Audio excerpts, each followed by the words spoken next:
Hey, everybody. Carlos from Immortals Inc. podcast here again. And as always, I have Mikey on the old what are you going to call it? T2000 system. T9 2000. And ready then to go. Special guest, we got Travis. Once again, probably not a special guest anymore. Pretty much a normal guest. Yeah, Pretty much guest. a normal face. And we're here to talk about... Maybe a part of the podcast crew. Maybe.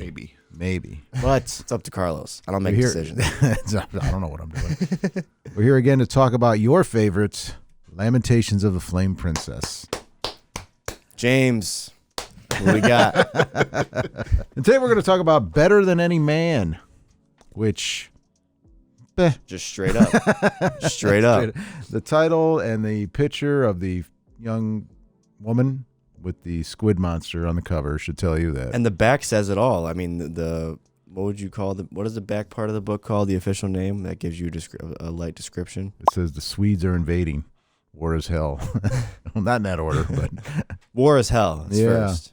Originally, this was an adventure that James put out for the 2013 Free RPG Day. So this was the Free RPG Day version of it. It was different. Had a cool map attached to it, like this. Ooh. Because one of the things, James being James, he wanted his Free RPG Day product to be basically a full-on product, where normally most of the Free RPG Day products are just a set of quick start rules and a very simple adventure, something really that's almost disposable, like a sample way. Kind of like and he was like, no, we're going full on. Hey, I'm not gonna lie, I miss it because it's like he only got a couple, and it was all these quality products he put out. Yep, it was stuff you really couldn't just leave on a shelf for anybody to take anyway, you know. Right. So. Well, and that was one of the things is the Free RPG Day people were a little got grumpy because some of the more stuffy friendly local game store owners would like stick it in the back like it was a Hustler magazine or something. Yeah, it's like, and some of them would like throw them out. There was some drama involved. Oh yeah, like from these. Oh yeah. Oh wow. Yeah. Of course. I mean, that went back to the whole thing where I'm saying, listen, if write what you're good at, and if it's got a good story, and run with it. I mean, not everything is fairy dust and unicorn poop. You know what I'm saying? Yep. So not all good writing is good writing. Yeah, if you know what I mean. And so he did, when he published this, he put some notes in here about what Lamentations of the Flame Princess was, because this was a marketing thing. Yeah. And sort of his attitude about gaming and thoughts about fantasy gaming, and and some of it was like, hey, this isn't for everybody, but for the people who are really into this, you're gonna like this. You like good old fashioned horror that gives you nightmares. I don't even think it's just nightmares. Like, I think it's past that. Like, what's above nightmares? So this book is a sort of a sandbox setup that's based in a Sweden during the 30 Years War, which, if you don't know anything about the 30 Years War, it was one of the worst wars in the pre-modern era, early modern era of Europe. And really, like half, something like 25% or half the population of Germany was killed during the wars. It was truly dreadful, and it was a religious war. And it was sort of it had a bunch of facets, but it was also a religious war within the Holy Roman Empire. And that's sort of where this set is in Sweden during the 30 Years War. And one of the great kings of Sweden, I believe his name's Carl Gustavius. I don't remember exactly, but one of the great kings of Sweden is headed to a city to smash it because it's been taken over by 7 sorceresses, which are in the book. And so that's kind of the background, and that's stuff that's happening regardless of what the players do in the game. Yeah, it's so okay. The player characters can either get involved in that and try to prevent it from happening, or participate in it, or whatever they want to do. He gives you plenty of. So already I like the fact that you're inside of a mess anyway. Like, Correct. most adventures like, hey, there's a peaceful city, and in order to avoid the war that's coming, you have to do this to keep the peace. No, there's already a war. It's already a mess. And it's a very nasty. It's a very nasty war. Yeah. And it's a very nasty setup to begin with, where there's witch burnings and all that sort of stuff going on. So it was an actual 30-year war. Yes. Yeah. And what year are we on in this setting? Like 16, when this? I believe. I'm not. I think this is set around 1630. But the war ran from the early 17th century. Okay. It's over 30 years. Yeah. Okay, so we're about there. Cool. Yeah. No, it's This is well into the war when it's already been very nasty. And everybody's like, "Can we just be done with this?" Right. And It's been really ugly. I don't know a lot for of history several about decades. that particular war, but Right. it was Me bad. neither. Yeah. So. A lot of I knew it existed, but I just a lot of this Lamentations adventures are set during that time period. yeah. Because he decided to put them all in 17th century because 17th century Europe was awful. So it was an opportunity to use that sort of nastiness, the horrible things that people were doing to each other, and just turn them up to 11 with magic and demons. Oh, you have and to add awful extra stuff. and tentacles and all kinds of awful. I think that's when they started to things. use gunpowder too, right? Yeah, there's gunpowder. So but I mean, there's in real history, that's when it became yeah. a. That's a that whole was nother- when that was the war that really defines that early gunpowder era of like they really worked it out how do we do this effectively. It was, Look what I can do with this. right where they When I worked out stuff how this to barrel. do all the drill where the Yeah. front row shoots a volley and the next row comes up and shoots a volley, and that's where they really worked all that stuff out. Was How to during efficiently kill people. What was it? basically. Standing? They just stood in lines and just Yeah, fired at it's each the other. honorable way. Yeah, we're not doing that. the pikes and square. Well, there was this transition between Yeah. melee, and so they were still figuring it out. Yeah. And the weapon technology was still very slow. Yeah. It wasn't like you could, if you were just me and you in a fight with a musket, and I shoot you, and I maybe don't hit you, or I just wing you, and I don't have the ability to fight you very well in melee, I'm in trouble. Yeah, it's gonna take a while to reload, man. Right. It was like you could even if you read some of that stuff with like musket balls, and you could see them coming. Like you could see the ball coming. Not to say you would jump out of the way, but I'm just saying it was that. It's not like now you can't see a bullet, but Right. then you could. I mean, their torturing mechanisms were a little bit ahead of the time. Besides that, though, So back to the game. Yeah, sorry.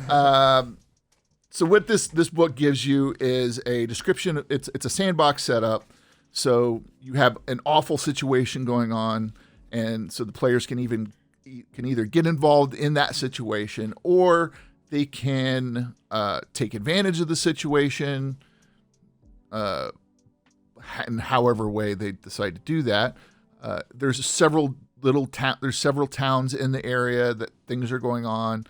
This book also has several adventure locations in it that you could actually just pull out of the sandbox and drop them into your own game if you wanted to do, or play them as a solo one-off kind of set. Yeah, I like adventure. I like the way they do adventures because you could take anything they write and plug it in any system you want. It's not like hard. And then the system's so simple, it's easier to translate.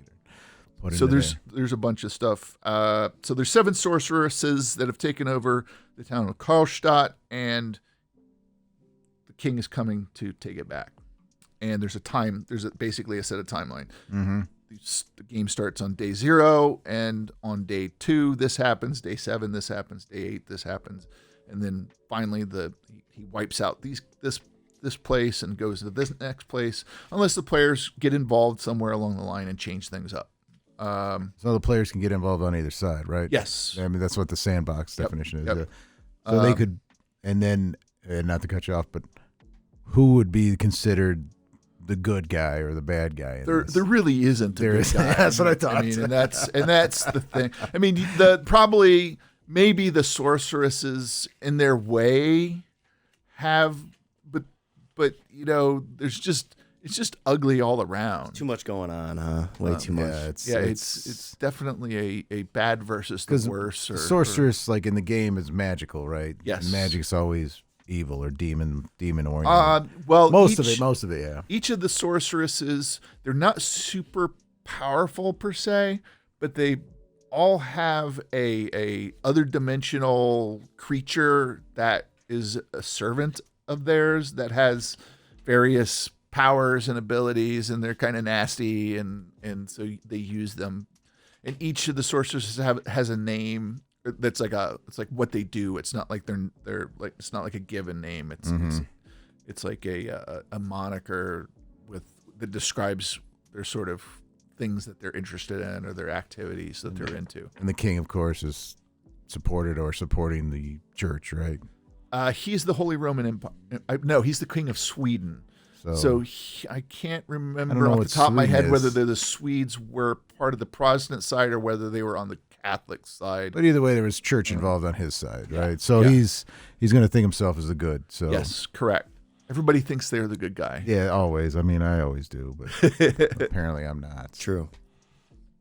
So there's new spells in here, new magic items, new monsters, and a thing about Lamentations, there are no standard monsters like if you look in the Lamentations of the Flame Princess rule book, there are no monsters. There's none. And he's actually got a referee book coming out that will have no monsters in it, because James' view is that you don't want standard monsters. You want the monsters to be different. You want them always to be strange and weird.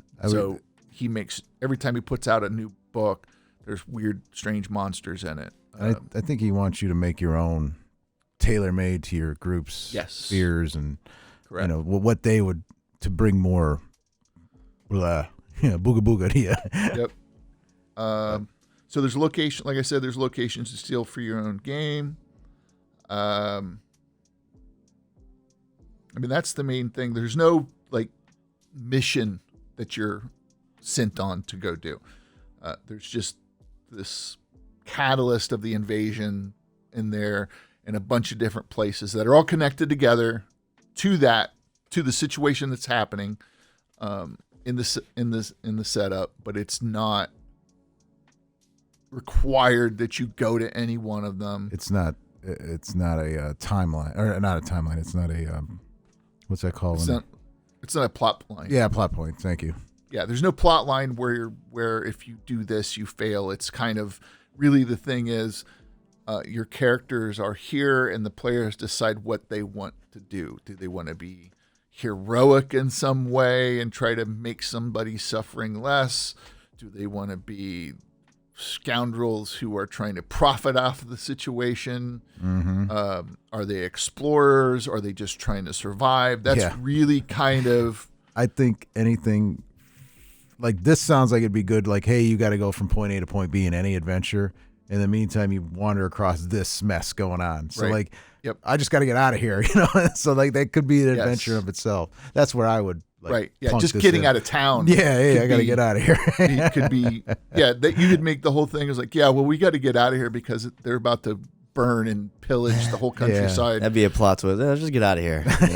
Just getting out. And honestly, just getting out of town could be dangerous and difficult. No, that's a story in itself right there. Yep. Because this reminds me of stuff like you ever watch those? There's a big thing for they'll have World War II, and then they'll add a horror movie within World War II. Yeah.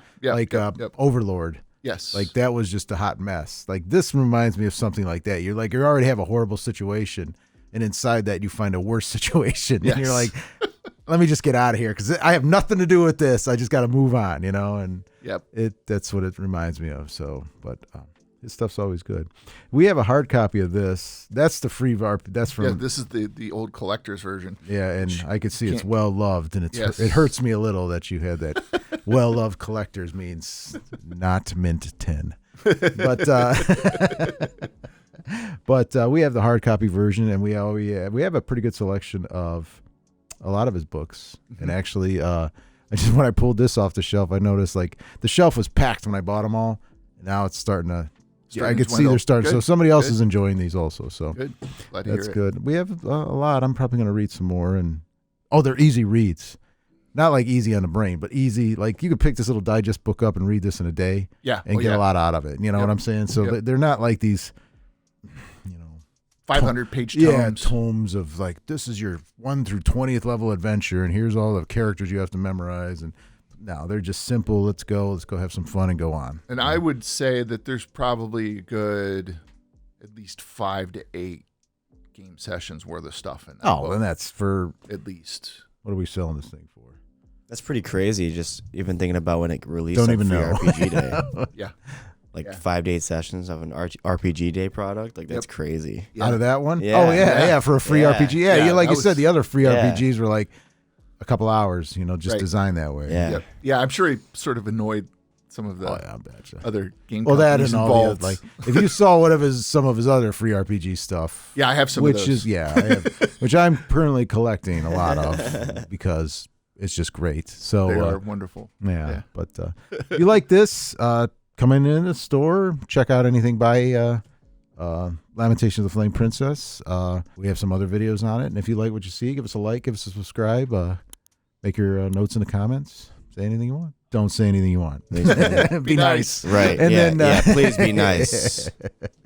And we'll see you again. Thanks, Travis. Thanks, guys.